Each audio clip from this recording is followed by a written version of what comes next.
سوال تھا کہ WC ہے جس کا رخ کعبۃ اللہ کی جانب ہے، کیا کریں؟ توڑ دیا جائے یا کچھ گنجائش نکلتی ہے کہ ٹیڑھا میڑھا ہو کے بیٹھ کے کر لیا جائے؟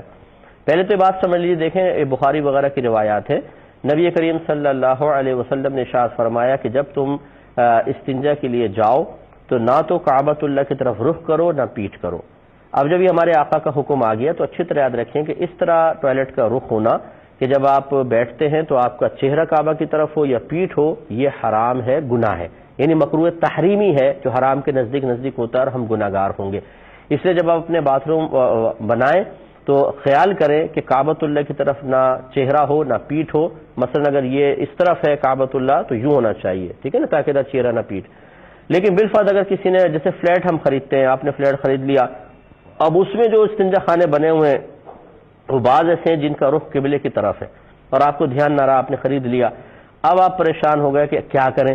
اس کو توڑ نہیں سکتے کیونکہ دھمک یہ وہ، پھر پورے پائپ لائن، بڑے مسائل ہوتے ہیں۔ ایسی صورت میں یاد رکھیں کہ جو بھی وہاں بیٹھے سب کو یہ مسئلہ معلوم ہونا چاہیے، جتنے عاقل بالغ ہیں، نابالغ بچوں کا تو خیر مسئلہ نہیں ہے، وہ مکلف نہیں ہوتے، لیکن جتنے عاقل بالغ ہیں وہ اس طرح بیٹھیں کہ سیدھا رخ کعبۃ اللہ کی طرف نہ ہو، تھوڑا سا ٹیڑھا ہو کے بیٹھیں،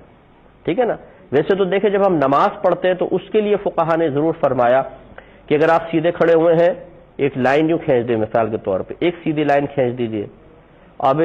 ان دونوں کے درمیان ایک لائن یوں اور ایک لائن یوں، اب یہ جو یہ بنا ہے نا، یہ 45 کا اینگل ہے دونوں طرف،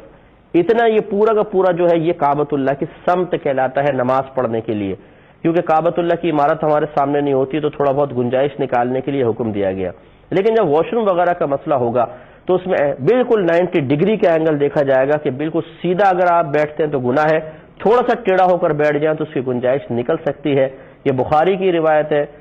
میں نے اس کو بیان بھی کیا تھا درس بخاری میں کہ صحابہ کرام علیہ رضوان فرماتے ہیں کہ ہم ایک علاقے میں گئے تو وہاں کے اکثر استنجا خانوں کا رخ کعبۃ اللہ کی طرف تھا تو ہم تھوڑا سا ٹیڑھا ہو کر بیٹھا کرتے تھے، تو اس لیے یہ خود حدیثوں سے ثابت ہوا، صحابہ کے عمل سے ثابت ہوا کہ جب وہ گئے اور اس طرح کے انہوں نے ایسے معاملات دیکھے ہیں تو تھوڑا سا اپنے رخ کو ٹیڑھا کر لیا ہے۔ یقینی سی بات ہے کوئی یوں تو بالکل بیٹھ نہیں سکتا، تھوڑا سا ٹیڑھا ہی بیٹھے گا، تو یہ کر کے کریں۔ اور بہتر یہ ہے کہ اگر آپ کا اپنا ذاتی مکان ہے، فلیٹ وغیرہ سسٹم نہیں ہے اور آپ اس کو توڑوا سکتے ہو تو توڑ کر اس رخ بنوائیے، کعبۃ اللہ کی طرف رخ یا پیٹھ نہ ہو۔ لیکن جو مہمان وغیرہ آئیں گے وہ پھر رعایت نہیں کر سکیں گے، ہر ایک کو بتانا بھی مناسب نہیں لگتا ہے بسا اوقات، تو پھر وہ گناہ گار ہوں گے اور اس کی وجہ آپ بنیں گے۔ اس سے تھوڑی سی اس تمام تفصیل پر توجہ کر لی جائے۔